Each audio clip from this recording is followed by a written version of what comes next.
Bonjour à tous. On a vu dans la première vidéo de ce chapitre que les fractions étaient des divisions. Donc, on peut passer d'une fraction à un nombre décimal.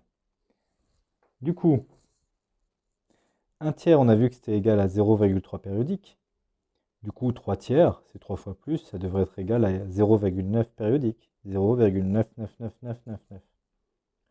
Mais 3 divisé par 3, c'est égal à 1. Alors, est-ce que c'est égal à 0,99999 ou égal à 1?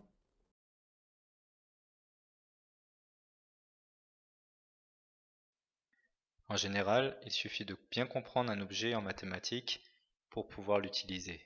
Mais dans les fractions, il faut quand même connaître les valeurs des fractions de base par cœur, ou alors de savoir les recalculer rapidement.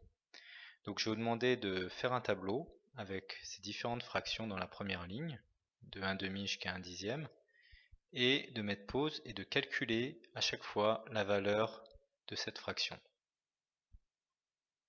Vous devez être capable de le faire rapidement maintenant, ce genre de division. Il n'y a pas de surprise, les fractions sont des divisions, il faut savoir diviser.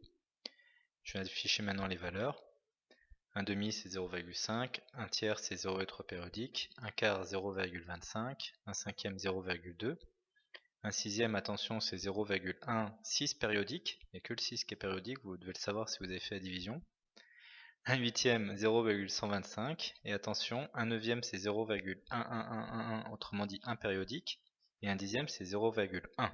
C'est tout. Vous voyez la différence entre 1 neuvième et 1 dixième?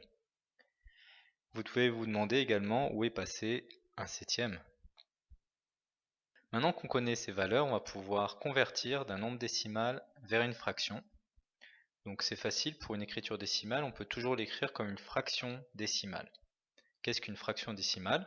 C'est une fraction dont le dénominateur est une puissance de 10. Donc 10, 100, 1000, etc. Comment on fait?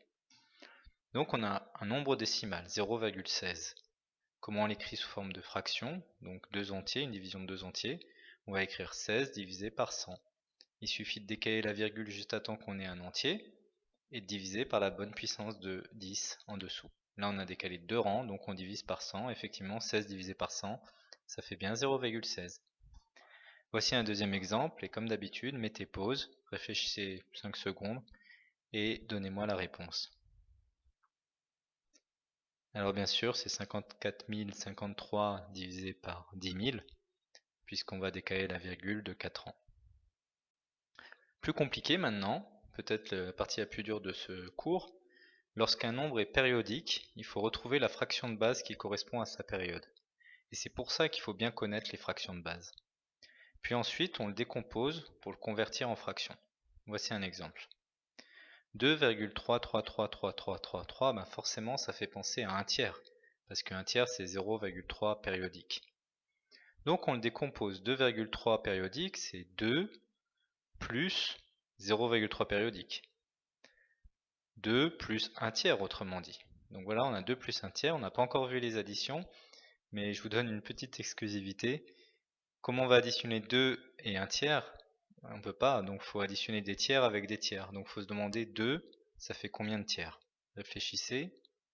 2, si on divise en 3 et en 3, ça fait 6 tiers. Donc on transforme 2 en 6 tiers plus 1 tiers. Là on a le droit d'additionner. Combien j'ai de tiers au total? J'en ai 7. Donc 2,3 périodique, c'est égal à 7 tiers. Enfin, dans l'autre sens, pour convertir d'une fraction vers un nombre réel, ben, c'est très simple et il suffit de faire la division. Donc vraiment dans ce chapitre, vous devez savoir diviser rapidement et correctement. Par exemple, 15 huitièmes, on divise et on trouve 1,875. 22 cinquièmes, à vous de jouer. Pas trop compliqué, hein.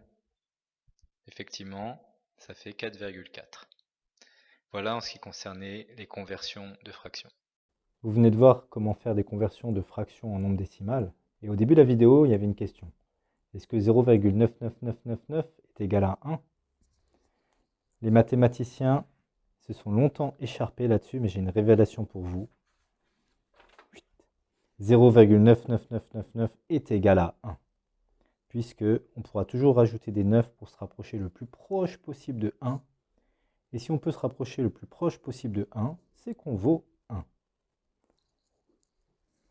Donc n'oubliez pas d'allumer vos cerveaux.